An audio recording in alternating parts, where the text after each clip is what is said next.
El Centro Cristiano de las Asambleas de Dios presenta Edificando con el Espíritu.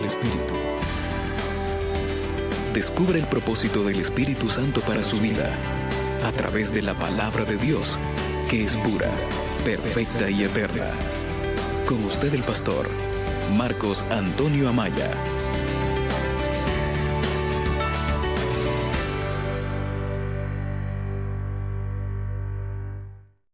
A otro grupo de personas más numeroso que el que está aquí en la casa de oración, y me refiero a las personas que están en sintonía nuestra a través de la Radio Sabais, transmite en vivo esta predicación, y a través de las diferentes plataformas de internet donde se está presentando esta predicación. Yo quiero que juntos le demos la bienvenida a todos ellos en la esperanza de que el Espíritu Santo, como nos va a ministrar a nosotros, también lo haga con ellos a la distancia. Tomen su asiento. ¿Cuántos aceptan que el Espíritu Santo puede ministrar a las personas a la distancia? ¿Cuántos lo aceptan? Seguro que sí, es posible que el Espíritu Santo lleve esta bendición a través de esta señal a las personas que están en otra parte del mundo, porque ese es el misterio del internet, que puede haber personas que están al otro lado del mundo y están en sintonía con nosotros. Amén. Gloria al Señor. Una predicación, siempre inicio la misma refiriéndome a algún aspecto que dé luz a lo que es esta reunión y a lo que es el momento que viene ante nosotros y en la programación de este culto. Una predicación no debe de ser considerada solamente como una conferencia o como un discurso. Lamentablemente en la innovación del tiempo y queriéndose uno aparecer al mundo, cuando se presenta a un predicador, se dice que ahora el hermano don Julano, el doctor Julano de tal, trae el siguiente discurso, y una predicación no debe de verse como un discurso o como una conferencia propiamente. Una predicación, en verdad, si es una predicación, contiene, escuche bien lo que digo a continuación, una predicación, una verdadera predicación, contiene la presentación de los planes de Dios. Contiene la presentación de los planes de Dios, escritos en la Biblia. No permita que nadie le diga, le voy a compartir los planes de Dios, pero no usa Biblia. Los planes de Dios están escritos en la palabra, en su palabra, escritos en la Biblia, y al mismo tiempo son respuestas a las necesidades del ser humano. Lo que contiene una predicación, que son verdades de Dios, son los planes de Dios, al mismo tiempo contiene respuestas para las necesidades humanas, que al mismo tiempo guían al ser humano, a vivir la vida presente. ¿Cómo debe vivir la vida presente? Preparándose para vivir la vida eterna. Siento necesidad de repetir este párrafo que acabo de leer de mis notas. Voy a repetirlo, por favor. Dije que una verdadera predicación contiene la presentación de los planes de Dios. Contiene la presentación de los planes de Dios, escritos en la Biblia. Y al mismo tiempo son respuestas a esos planes de Dios escritos en la Biblia, son respuestas a las necesidades que tiene el ser humano particular. Bueno, necesidades integrales, pero especialmente necesidades espirituales. Y al mismo tiempo, este mensaje, que son los planes de Dios escritos en la Biblia, que son respuesta a las necesidades humanas, también guían al ser humano, a vivir en esta vida de manera adecuada, a fin de prepararle para vivir la vida eterna. ¿Me expliqué? ¿Quedó claro? Mire, lo voy a repetir en manera que quede más firme en la mente suya. Estoy diciendo, lo voy a repetir una vez más, que una verdadera predicación contiene la presentación de los planes de Dios escritos en la Biblia y que al mismo tiempo esos planes son respuesta a las necesidades del ser humano y que al mismo tiempo esos planes guían al ser humano a vivir en este mundo de la manera más adecuada, preparándole para vivir la vida eterna en el más allá.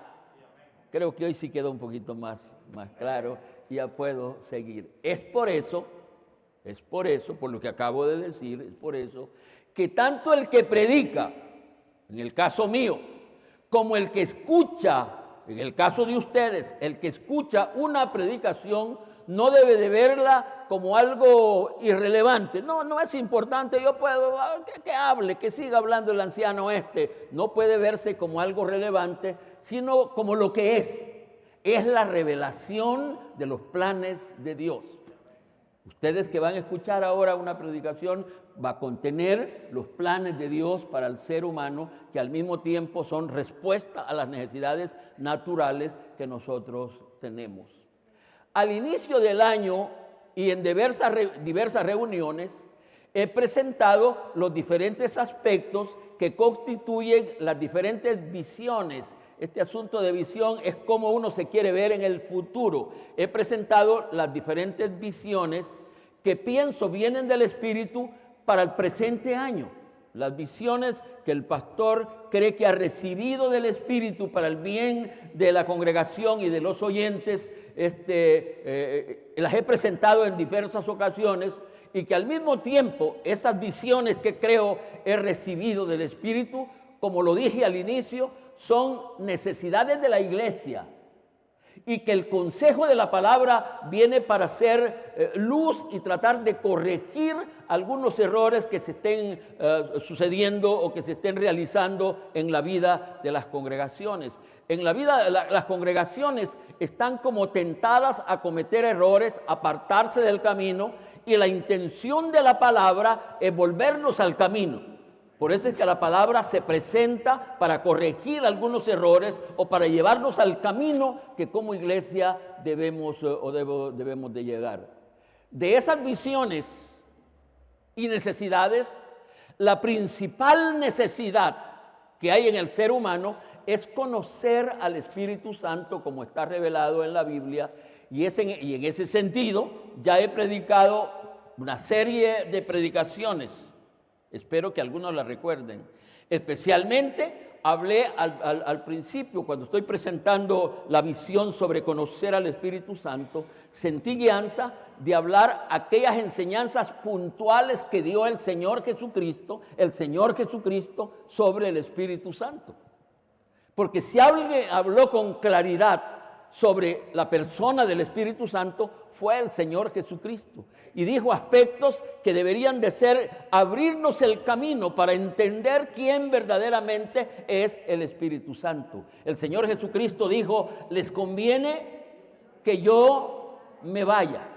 Señor Jesucristo hablando, les conviene que yo me vaya, porque si yo no me fuere, el otro Consolador no vendría a vosotros, mas si me fuere, os lo enviaré. Y cuando Él venga, y se abre una serie de aspectos que son la obra que el Espíritu Santo hace en los seres humanos. La primera, ahí en ese mismo versículo, es: Él convencerá al hombre, al ser humano, de pecado.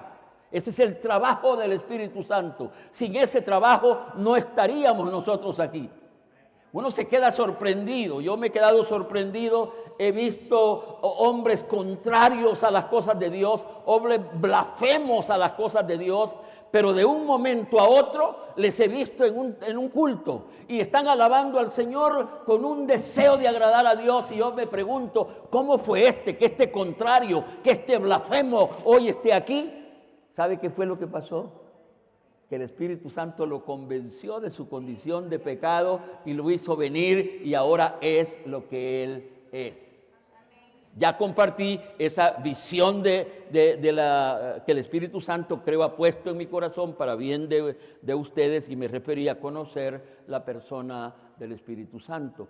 Continuando con esas visiones y esas necesidades de la iglesia, y que deben de ser fundamentadas en la palabra de Dios, hay un aspecto que es fundamental en la vida evangélica y que de paso hay una marcada deficiencia en la iglesia, y me refiero a la unidad. Me refiero a la unidad.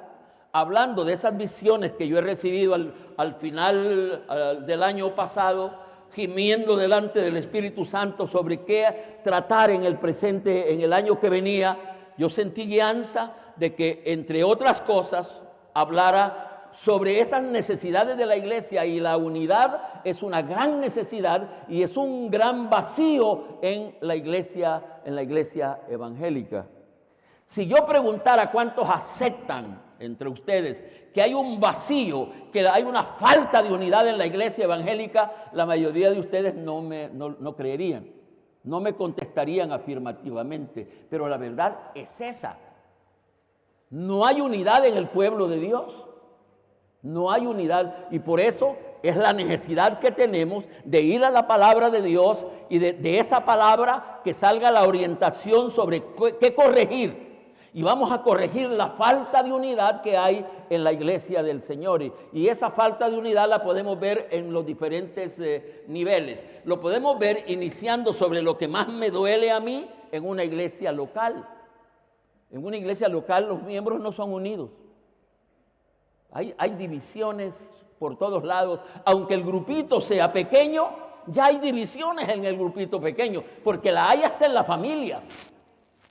Y si la hay en las familias, también la hay en las iglesias, por pequeñas que sean, ya hay la división. No digamos cuando estamos hablando de todo el pueblo evangélico, estamos hablando de los creyentes en Santa Ana, por ejemplo.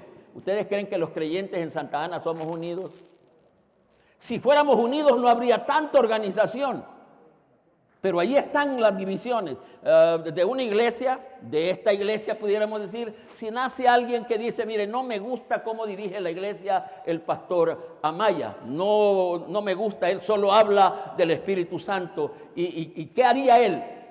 Se lleva a otro grupito, y hay otro grupito que dice, yo también no me gusta cómo él enseña, y pareciera que lo presiona a uno, y ya se arma otro grupito, y así la iglesia evangélica está tan fraccionada, y eso no es lo que dice la palabra de Dios. Por eso es que, queriendo corregir esas deficiencias de la iglesia, hoy viene este tema, viene la unidad. Como el asunto de la unidad es tan amplio, bíblicamente hablando es tan amplio, con la predicación de hoy le estoy dando inicio a una corta serie que tendrá como propósito presentar la información bíblica al respecto, que dice la Biblia sobre la unidad, y al mismo tiempo retará a los creyentes, particularmente los que me oyen, particularmente a los que están aquí en Centro Cristiano, a que nos volvamos practicantes de tan importante relación. Propósito de estas predicaciones hoy será presentar lo que dice la Biblia, pero también hacer un reto para que todo creyente que me oye, todo creyente que está en esta congregación, tratemos por todos los medios y por todas las formas, renunciando a cualquier egoísmo personal, tratemos de que Centro Cristiano sea una congregación unida. ¿Cuántos aceptan el reto? No estoy diciendo que somos unidos, estoy diciendo que vamos a aceptar esa necesidad, porque fíjese, hermano, si alguna cosa es imprescindible para ir al reino de los cielos, ¿sabe cuál es? La unidad. La unidad. Y lástima que los creyentes vemos las cosas tan fríamente. Hay hermanos divididos y creen que van para el cielo. Hermanos no queriendo al otro, hermanos dicen, fulano a mí me cae mal, porque grita mucho, porque habla mucho, porque se pone a reír mucho, me cae mal. Y lo más tonto es que él cree que va para el reino de los cielos. No es así. El pueblo del Señor tiene que ser unido. En esta predicación va a responder al tema. Aquí ya viene la parte, lástima que no tengo alumnos que hoy se les da una hoja para que escriban, y yo lo voy a hacer con los miembros de la iglesia un día de estos, para que escriban qué es lo que han oído, qué han aprendido de lo que oyeron. Lo voy a hacer con los papás. Eso no está la directora voy a preparar que esa misma hoja que se le entrega a los jóvenes cuando ya son de tercer ciclo o segundo ciclo, se les entrega una hoja, y entonces lo voy a hacer con los papás. ¿Cuántos de los papás aceptarían una hojita para que mientras usted esté viendo, usted esté escribiendo. Este fue el tema, esta fue la primera división, esta fue la segunda división, esta fue la otra cosa. ¿No? Estamos mal porque no queremos aprender la palabra. El tema para hoy es fundamentos bíblicos sobre la unidad evangélica. Fundamentos bíblicos sobre la unidad evangélica. Esta será una predicación sencilla en alguna manera. Según algunos estudiantes o teólogos, dicen que la predicación más edificante es la predicación expositiva. Así dicen los entendidos. La predicación expositiva. ¿Cuál es una predicación expositiva? Es aquella que toma un pasaje de la Biblia y se encarga en explicarlo, en comentarlo, en que la gente lo vaya entendiendo, y esta predicación tendrá ese perfil, una predicación que va a explicar lo que dice la Biblia sobre la unidad. Por supuesto que antes voy a referirme al... ¿Cuál es el tema de hoy? Una vez más, aunque lo dijeron casi todos, una vez más, por favor. Fundamentos bíblicos sobre la unidad evangélica. Lea y piense en el tema tal como lo he dicho. Fundamentos bíblicos. Vamos a hablar de lo que dice la Biblia sobre la unidad. ¿Cuál unidad? La unidad evangélica. No me voy a meter a otros tipos de unidad, porque allá afuera hay núcleos sociales fuertes. No voy a hablar de ello. Voy a hablar de la unidad evangélica. A mí me importa la unidad de la iglesia. Si los aficionados del FAS no son unidos, no me importa. Si que otro digan de otro grupo, no me importa tanto. No, si en la alcaldía están divididos, no me importa que peleen. Pero sí me importa la iglesia. La iglesia debe de entender lo que significa unidad. Y empiezo por decir que no estoy hablando de la unidad como asunto social. No estoy hablando de la unidad como asunto social. Casi ya empecé a explicar esto. No eso. Aunque la palabra social se puede aplicar, pero debería decir de la sociedad evangélica. Voy a hablar de la unidad evangélica. Y cuando estamos hablando de como un asunto social, es un asunto en el que la gente, un grupo de gente, se ponen de acuerdo, se llevan bien, y ese ya es un grupo social, es una unidad social. Pero no es de eso lo que yo voy a hablar. Por eso el tema dice, no los escucho, fundamentos bíblicos sobre la unidad evangélica. No estoy hablando de la unidad como un asunto social. Nos llevamos bien con esto me conviene, con esto no estoy hablando de eso. Estoy hablando de la unidad que debe de vivir el pueblo de Dios. Es cierto, no se puede negar, es cierto que a los evangélicos se nos pide que en lo que dependa de nosotros, nos llevemos bien con todos. ¿Me voy explicando? No, es cierto, es una verdad. Y estoy explicando esto porque ya dije que yo no voy a hablar de la unidad bajo el punto de vista social. Voy a hablar de la unidad evangélica. Y estoy diciendo que es cierto que a los evangélicos se nos pide que en lo que dependa de nosotros nos llevemos bien con todos, sin ninguna distinción. Eso es cierto. Pero cuando hablamos de la unidad bíblica y espiritual, estamos hablando de una relación y de un vínculo que va más allá de lo social. Estamos hablando de una relación y de un vínculo que va más allá de lo social.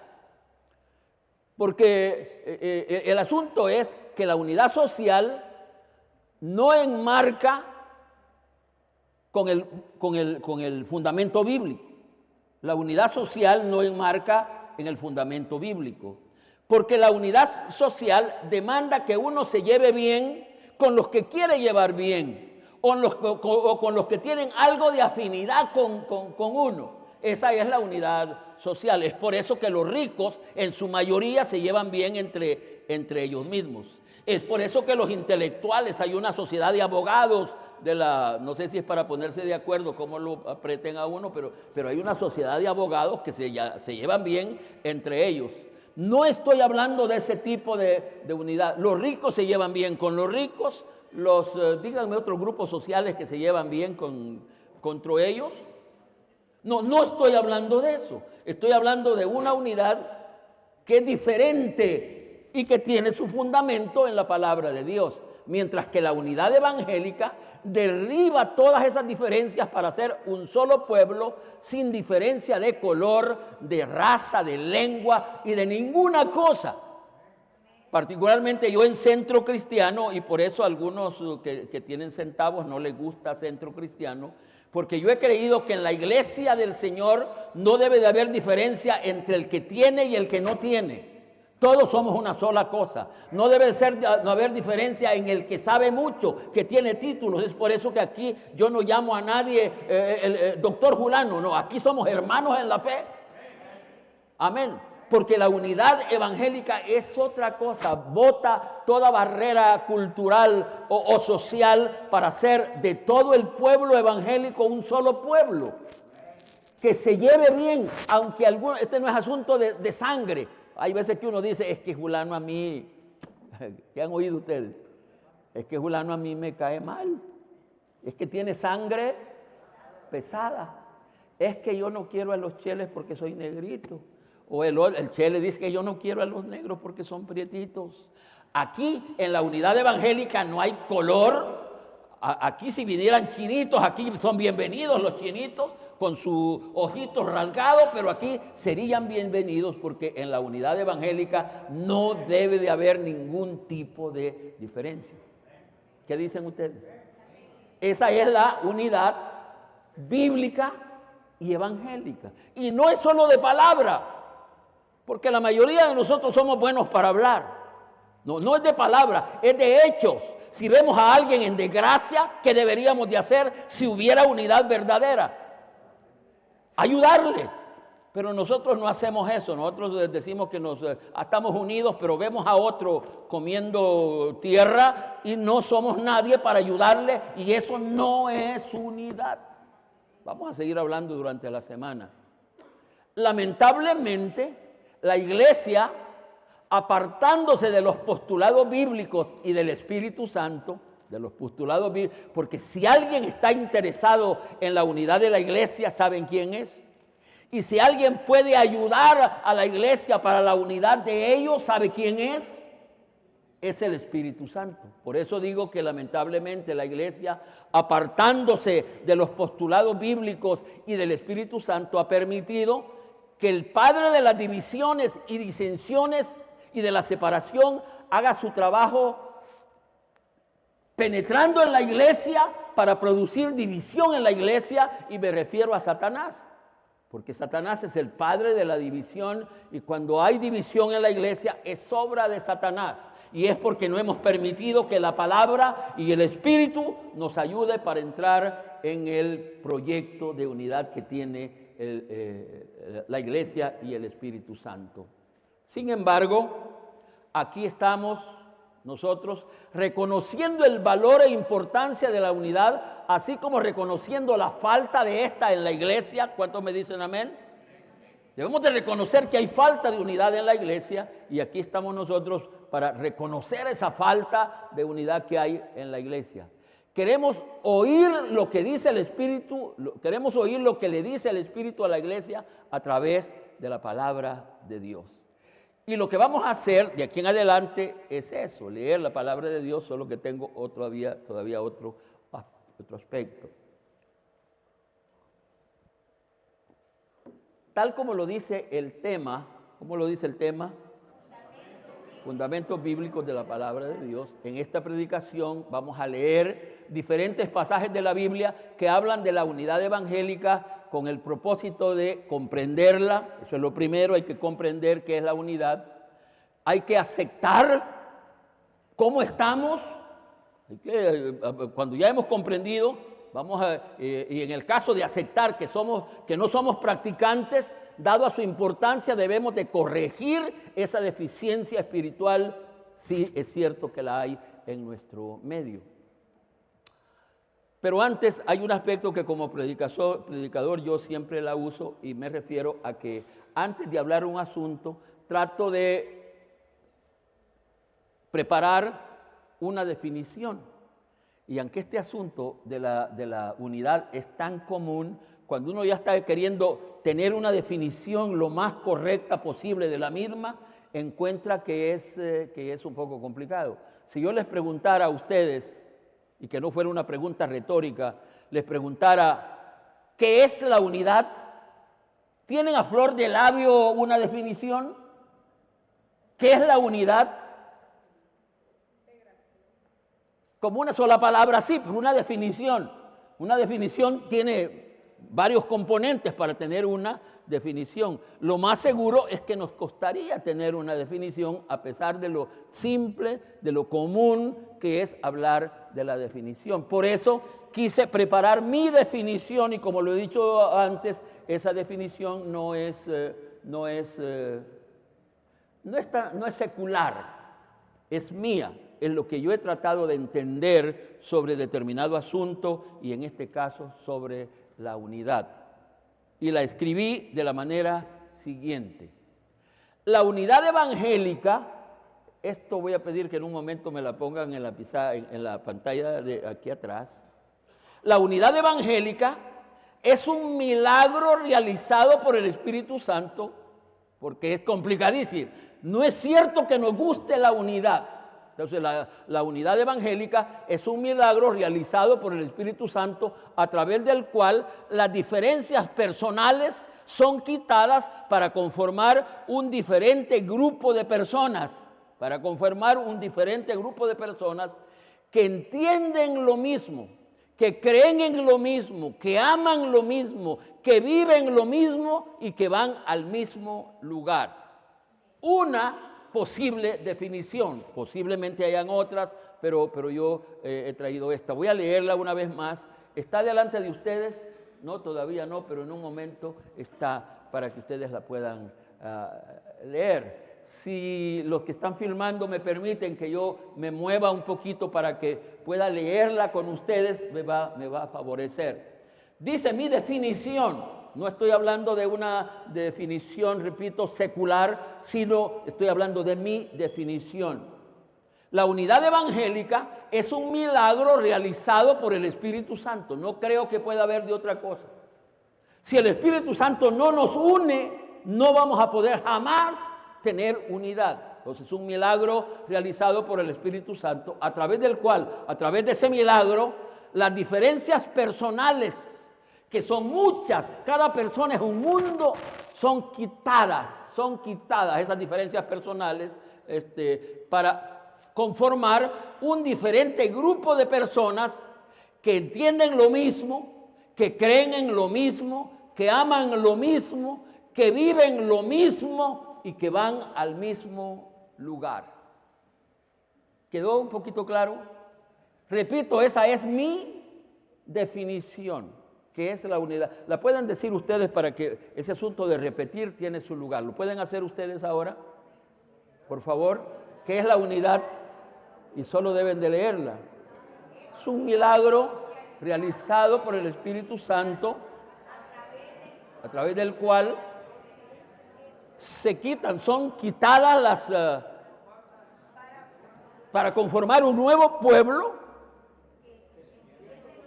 que entiende lo mismo, que cree lo mismo, ama lo mismo, vive lo mismo y que va para el mismo lugar, porque eso es lo que yo quería decir para no... es loco, es tarao decir que vamos para el mismo lugar y no nos llevamos bien aquí en la tierra. Aquí no nos queremos. No, yo no me puedo sentar a la par de porque el sudor que tiene es muy pesado. O por cualquier cosa. Y decimos que vamos para el cielo, que vamos para el mismo lugar. Eso no puede ser comprensible, eso no puede ser. Si vamos para el mismo lugar, empecemos a aceptarnos, a amarnos, cuidarnos, ayudarnos los que vivimos aquí en la tierra. Amén. ¿Estamos de acuerdo? Bueno. Vamos a Biblia ahora. la unidad en el Antiguo Testamento. La unidad en el... Y hoy sí vamos a ir a nuestras Biblias, por favor. Vamos a ir al libro de los Salmos. Salmo 133. Todo lector de la Biblia debería haber estado esperando este salmo cuando yo dije que sobre la unidad íbamos a hablar Biblia, íbamos a traer Biblia a la consideración, debieron estar esperando. Salmo 133. ¿Lo tienen? Los estoy esperando. ¿Ven? Los evangélicos somos gente rara. Cuando uno pregunta,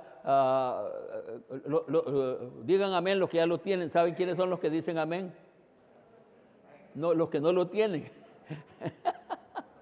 Así que los que lo tienen no dicen amén, pero los que no lo tienen dicen amén, como para decir así, dormido uno, amén, no lo tiene, pero amén. Usted dijo que lo dijéramos. Somos así. ¿Estamos listos? Vamos a leer la palabra de Dios y vamos a hacerlo como lo hago cuando estoy leyendo pasajes de la Biblia como hoy. Vamos a leer el pasaje y después vamos a regresar para entender el pasaje. Dije que era una predicación expositiva. Dice el Salmo 133. Mirad cuán bueno y cuán delicioso es habitar los hermanos juntos en armonía.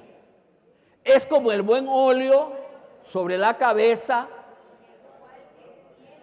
la cual desciende sobre la barba de Aarón, y baja hasta el borde de sus vestiduras, como el rocío de Hermón que desciende sobre los montes de Sión, porque ahí envía Jehová bendición y vida eterna. Voy a regresar allí, pero desde ya quiero que quede claro esto. Esa es la última parte, Neto. No quiero salirme de ahí. ¿Cómo dice la última parte del versículo? Porque ahí, ¿a dónde es ese ahí? No entiendan el pasaje. Porque ahí envía Jehová bendición y vida eterna. ¿Dónde es ahí o qué es ahí? Creo que estaría tan claro y ustedes no lo logran ver. La unidad, donde hay unidad, ahí envía Jehová bendición y vida eterna. Porque ahí, donde hay unidad, allí envía Jehová bendición y vida eterna. Hoy si regresamos al pasaje, ¿cómo dice la primera declaración? Mirad cuán bueno y cuán delicioso es habitar los hermanos en armonía. Mire, en ese primer versículo hay dos cosas que debemos de considerar. No comprendo qué relación tiene la unidad con el paladar.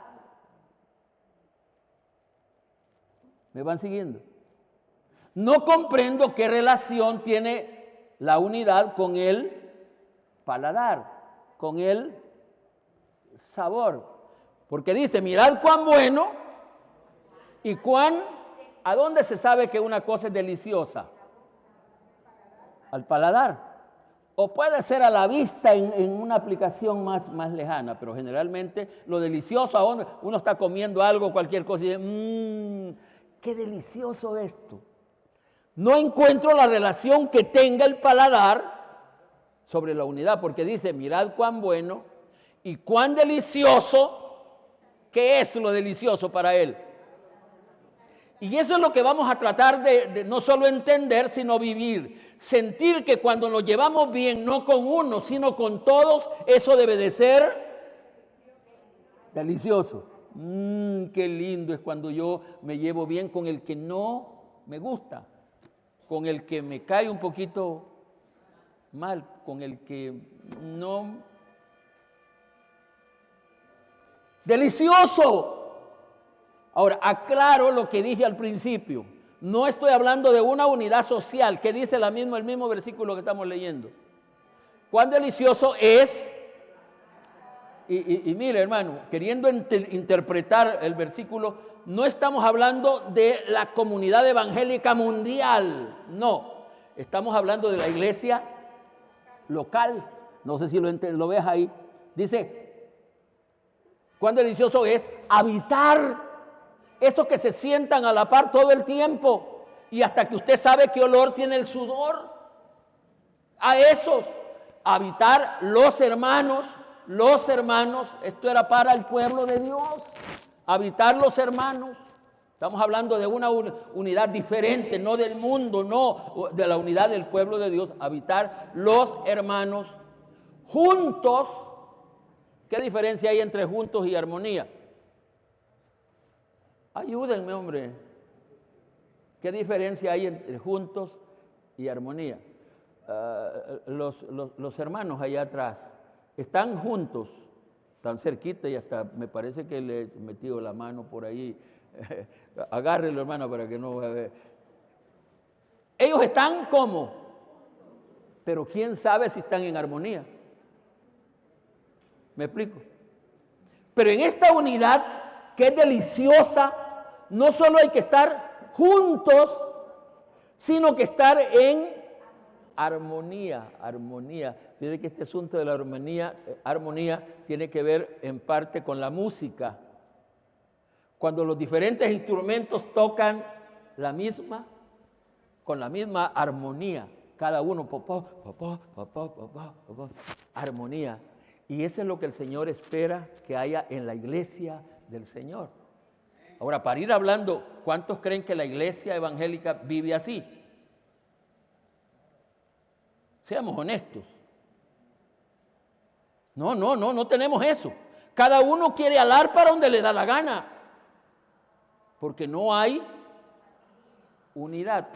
Mire, vamos a dejar los versículos 2, porque tiene una aplicación que me llevaría más tiempo y de paso no la manejo, la comparación que el salmista hace, porque dice que es igual al buen óleo, perfume que le echaban al sacerdote y que aquello esparcía un aroma, así dice, pero lo dejamos y como el monte, como el rocío de Hermón, dicen que este monte allá en Jerusalén es un monte que todo el tiempo está verde. Y eso tendríamos que aplicarlo, que donde hay unidad hay vida. Pero me voy a referir al último versículo que ya medio lo explicamos. ¿Qué dice el último versículo? Porque ahí envía Jehová. ¿Cuántos quieren bendición? Mucho más. ¿Cuántos quieren vida eterna? Vida eterna con Cristo. ¿Cuántos quieren vida eterna allá al otro lado cuando nos hemos ido de este mundo? ¿Sabe cuál es uno de los requisitos? La unidad. La unidad. Unidad verdadera. Unidad como la Biblia lo establece. No es unidad que yo me llevo bien, yo me molesto cuando en la iglesia hay un grupito de hermanas que es terminando el culto y ya van a chuchupear ahí juntitos y todos los demás solos por allá. Eso no es unidad. A chambrear van. No, la unidad, es más, en la unidad verdadera hay que buscar al nuevo. En la unidad verdadera vamos a buscar el que no había venido. En la unidad verdadera vamos a ver cómo ayudamos al que lo vemos triste. Esa es la unidad que tiene su fundamento en la palabra de Dios. La unidad es el requisito para alcanzar bendición y vida.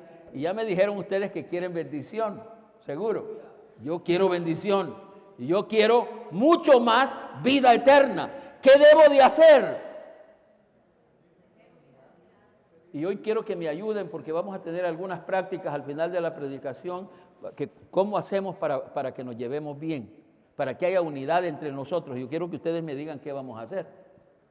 Mi mamá me hacía unas cosas cuando yo estoy hablando de 75 años atrás. Me hacía con mi hermana unas cosas que me dan ganas de hacerla con ustedes. Mi mamá cogía sal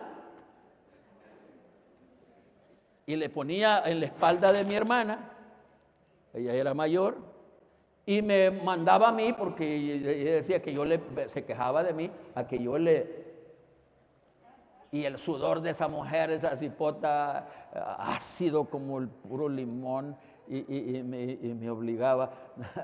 No sé si hacer eso hoy porque yo necesito que Centro Cristiano esté unido. Necesito que los padres de Centro Cristiano sean unidos. Necesito, porque allí hay bendición y vida eterna. La unidad como principio de Cristo. Estamos hablando sobre lo que la Biblia dice sobre la unidad.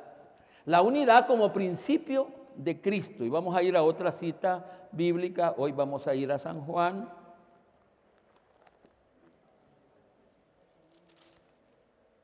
San Juan capítulo 17.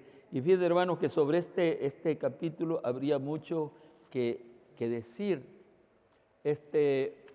Vamos a ser específicos a los versículos 17 y 20, pero en manera así solo de, no jocosa, sino realista. El capítulo 17 de San Juan, los lectores de la Biblia saben que constituye o contiene la oración del Señor Jesucristo por su iglesia. Y en la oración de Cristo por su iglesia no solo incluía a los que Él llamó, sino que incluyó a los que iban a ser llamados después. Nos incluyó a nosotros. Estamos en San Juan capítulo 17, versículo 20. ¿Están conmigo? ¿Ya lo tienen? Bueno. Dice, mire, empieza con eso que acabo de decir. Mas no ruego solamente por estos. ¿Quiénes eran estos? Los que ya habían creído y los que Él había llamado. No ruego solo por estos, mas no ruego solamente por estos, sino también por los que han de creer en mí por la palabra de ellos. ¿A quién se refería?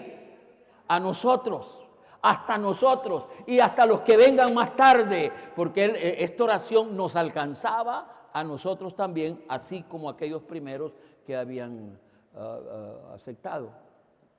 Y aquí sigue, para que todos sean uno, como tú, oh Padre, en mí y yo en ti, que también ellos sean uno en nosotros, para que el mundo crezca que tú me enviaste. Vamos a leer los versículos y después regreso para que los comprendamos un poquito según la luz que yo tengo.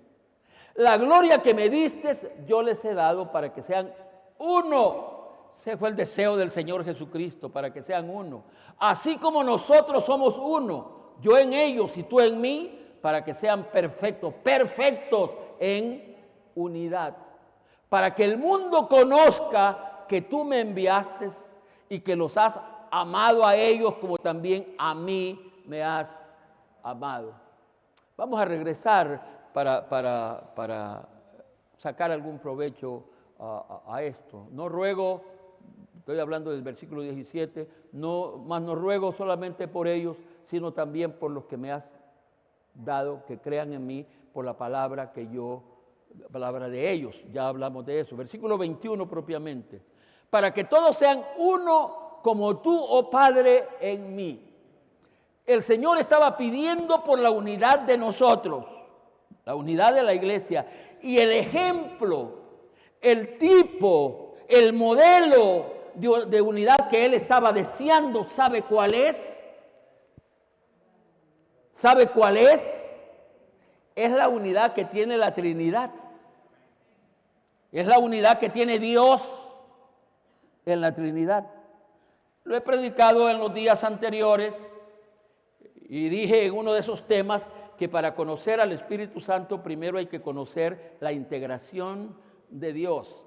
Otro día que me es posible voy a tratar de explicar una aferración bíblica que está sacando una señora que dicen que es pastora sobre Dios. Voy a explicarlo, pero aquí rápidamente me voy a referir a lo que es la integración de Dios y esta aplicación que el Señor Jesucristo está dando. Para que sean uno, así como nosotros. Este único Dios, nuestro creador y sustentador de todas las cosas, tiene una misteriosa, soberana y sabia integración. El único Dios. Una integración eterna que no se sabe cuándo sucedió. Pero este único Dios está integrado por tres personas distintas. ninguno mayor que el otro. Los tres no son creados, existen por siempre y hay en ellos una perfecta unidad. No sé con quién hablaba el día de ayer y hablaba de la unidad que hay en esas tres divinas personas. Todos ustedes saben, porque lo he predicado y así lo dice la Biblia, que la persona divina que representa a Dios en esta dispensación es el Espíritu Santo. Eso lo dijo el Señor Jesucristo.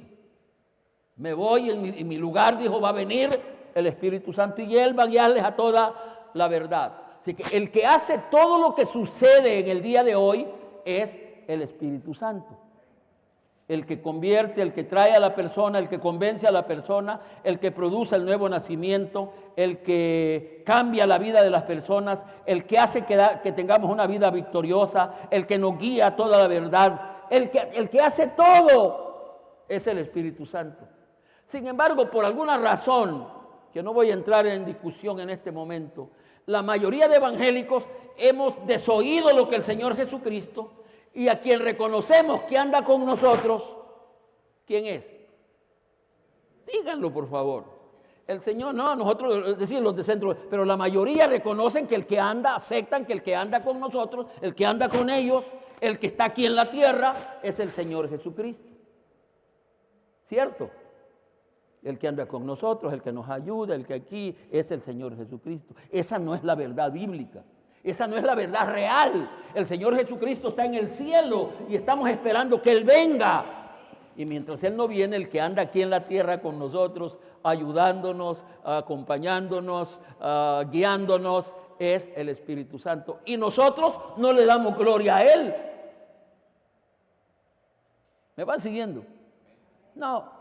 Oh, gracias, Señor Jesucristo. Y en ellos no hay enojo, no hay celo. No, el Espíritu Santo no dice, ¿y por qué es que estos, y ya no les voy a ayudar por eso?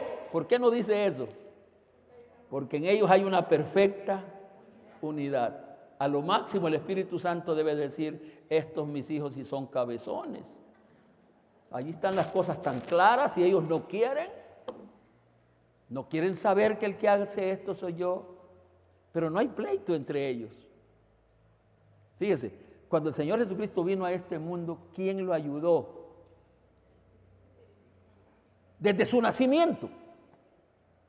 Y mientras el Señor anduvo, pero nunca el Espíritu Santo dijo, no, si yo soy el que lo anda. No, Él no dijo, porque en ellos hay una perfecta unidad. Y el deseo de Cristo para la iglesia es que nosotros aprendamos de la unidad que hay en ellos. Ya sé que no vamos a llegar a semejante nivel de unidad, pero algo vamos a hacer. ¿Cuántos dicen amén? Algo va a pasar. Yo voy a renunciar a toda barrera que me separe con algunos de ustedes. Y me voy a anhelar que eso suceda. Porque yo, por mi condición de pastor y de predicador, y de que se me ha metido en la cabeza que a mí me han puesto aquí para ayudarles a que ustedes se salven. Esa es mi tontera, ¿va? Que yo siento que vos estás puesto ahí para ver cómo ayudás a esos creyentes que están ahí para que se salven. Y entonces, en eso, cuando yo veo a alguno de ustedes que no quiere, me calientan, hombre, y digo yo, ¿por qué no se muere este hombre? No llego a eso. Llego a que, ¿por qué no le pego un bocito chiquito para que medio se arrepienta y cambie de vida? Entonces, voy a pedir que todas esas barreras se quiten, porque yo quiero ser unido con ustedes. Debemos, repito, si no llegamos a la perfección de la Trinidad, pero algo debe de pasar. ¿Cuántos dicen amén? Algo debe de pasar. Y hoy vamos a anhelar que eso suceda. El gran reto que tenemos es que nuestra unidad se parezca siquiera un poquito a la unidad de la Trinidad de Dios. Hemos leído otro pasaje más. La unidad en la iglesia, en el inicio de la iglesia. La unidad, estamos hablando, ¿cuál es el tema de hoy? Fundamentos bíblicos para la unidad evangélica. Estamos leyendo la Biblia y hoy vamos a leer la unidad en la iglesia del inicio. Hace más de 2000 años, la iglesia primitiva que se conoce así. Génesis capítulo 2, perdón, Hechos capítulo 2. Hechos capítulo 2.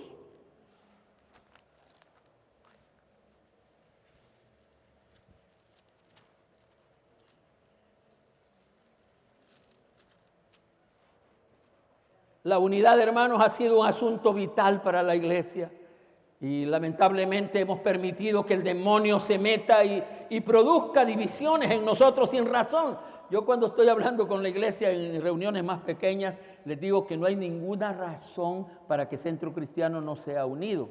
Porque las barreras sociales lo que hacen es dividir. Si hay un grupo, si algunos hermanos que tienen plata, no se quieren juntar con los hermanos que son pobres. Y fíjense que tienen razón. ¿Por qué es que los hermanos que tienen plata no quieren que se junten los hermanos que no tienen? Díganme con honestidad. ¿Por qué? Un hermano tiene plata y desde que ella se sienta, si hay otro que tiene, mejor me siento contra el hermano.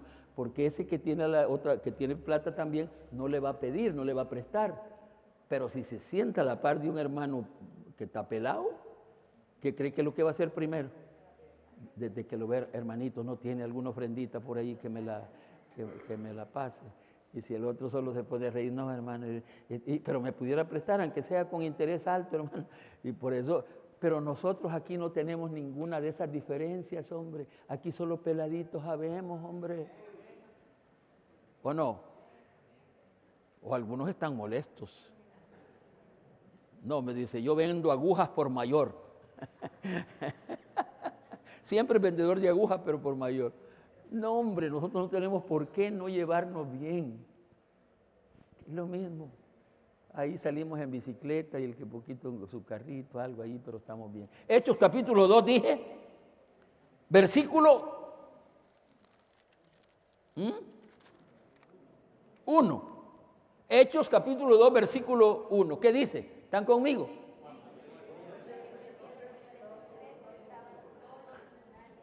Ya lo leyeron. Y déjenme hacer un poquito de historia. Fíjense que esta gente de la que se dice hoy aquí, que estaban unánimes juntos, estos no eran así antes. Este grupo, el grupo de los apóstoles, el grupo de los discípulos era desunido. Divisiones terribles en ellos.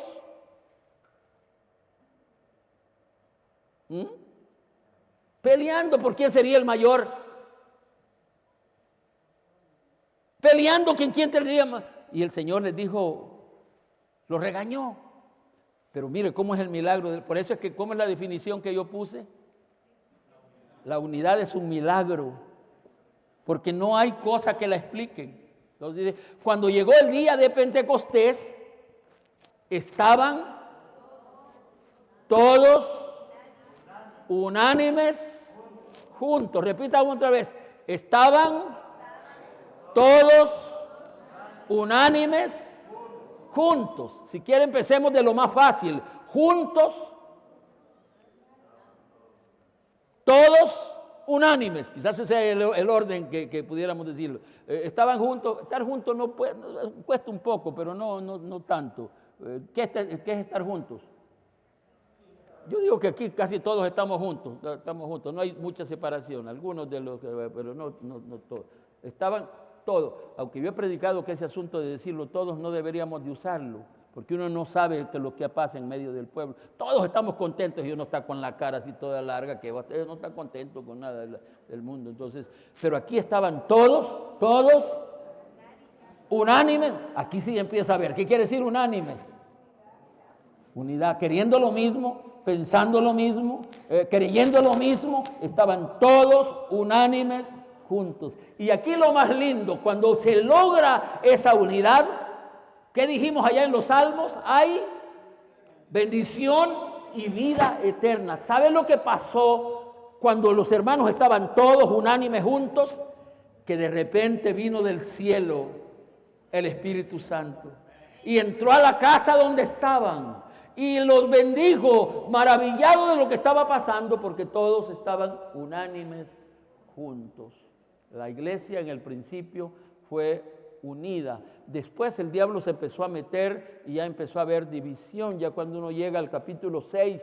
Pero fíjate que si quiere un ejemplo de cómo es la unidad, porque allí solo leímos un versículo, cuando llegó el día de Pentecostés, pero vamos en ese mismo capítulo, ya que ustedes están en ese mismo capítulo, vamos a ir al final del capítulo.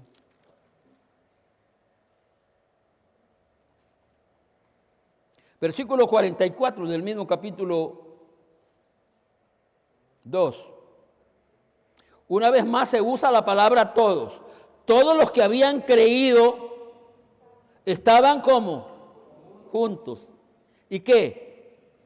Y tenían en común todas las cosas. ¿Qué quiere decir eso de tener en común todas las cosas? Tenían en común. Si alguien está comiéndose aquí con los alumnos me molesto porque los hipotes no es que son unidos, pero si ellos creen que se llevan bien. Alguno está comiendo y consiguió comprar su hot dog, llega el otro y creyendo que se lleva bien y le pega una gran o se lo quita y se va corriendo. Esa no es unidad, hombre. Sin vergüenza no está aprendiendo lo que es unidad. Entonces estamos leyendo el versículo, dice... Versículo 44, ¿verdad? Y tenían en común todas las cosas y vendían sus propiedades y sus bienes y los repartían a todos según la necesidad que cada uno. Versículo 46. Y perseverando unánimes cada día en el templo y partiendo el pan en las casas, comían juntos con alegría y sencillez de corazón, alabando a Dios y teniendo favor con todo el pueblo. Y el Señor añadía cada día a la iglesia los que habían de ser salvos. Quiero finalizar, hay otras citas bíblicas que las vamos a dejar porque quiero finalizar con un aspecto que es sumamente importante y que está en el mensaje de unidad del Señor Jesucristo. Si usted vuelve otra vez al pasaje va a notar cuál es el resultado cuando la gente ve unidad en la iglesia. Para que vean, porque el deseo del Señor era que la gente viera la unidad que había en la iglesia. Para que la gente vea lo unido que ustedes son. Y de la manera que ellos vean, ellos van a creer en mí, dijo el Señor. Porque si alguna cosa es un vacío, es la falta de unidad que hay en el pueblo. Y si queremos que las cosas cambien, debe de haber unidad en la iglesia del Señor. Fundamentos bíblicos de la unidad. Hay otros pasajes que cuando menos Ernesto se los damos para que los hermanos los puedan anotar en sus Biblias, aunque no entremos al comentario porque sería muy buenísimo hacerlo. Efesios, por ejemplo, anoten Efesios capítulo 4, versículo 4, y lo leo. Yo pues preso en el Señor os ruego que andéis como es digno de la vocación con que fuisteis llamados, con toda humildad y mansedumbre, soportándonos con paciencia los unos a los otros en amor, solícitos en guardar la unidad del Espíritu, en el vínculo de la paz, un cuerpo y un espíritu, como fuisteis también llamados en una misma esperanza de vuestra vocación. Y una cita más. Efesios, en el mismo capítulo 4 de Efesios, versículo 13, hasta que todos lleguemos, un versículo tremendo, hasta que todos lleguemos a la unidad de la fe y del conocimiento del Hijo de Dios, a un varón perfecto, a la medida de la estatura de la plenitud de Cristo. Hemos leído palabra de Dios, vamos a dar una ofrenda de palmas.